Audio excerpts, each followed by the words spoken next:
Happy New Year, creatives. Together this month, I'm going to walk you through how to get out of block for good and into a daily creative habit.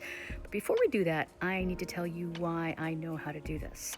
I had always been what I call the geyser creative. Sometimes you're creating like crazy and sometimes nothing's coming out at all.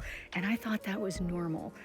But in 2021, I was hit with some very severe health issues, including some minor strokes, and I lost the ability to write. Losing my words proved to be a bigger challenge than I'd ever faced, and my geyser creative habits no longer worked because it just wasn't coming back. If I was going to write again, I had to do this in a way that I hadn't seen anybody do, so I started researching. I dug into the science of how the brain works. I dug into how you build habits and break old ones.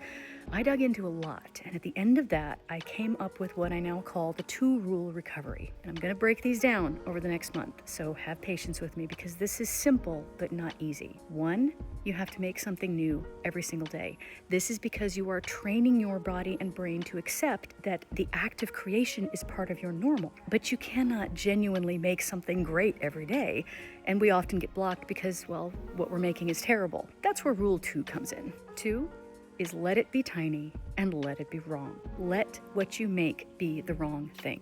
If you start to make something new every single day, allowing it to be tiny and wrong, and you keep it up, what happens is your actual brain changes. This has to do with your basal ganglia. This has to do with how we form habits. If you teach your body and brain that making things is part of your normal, it will start to enable you to do that more easily because that's how we work. But if you don't do it all the time, neither your body nor brain will accept it as normal.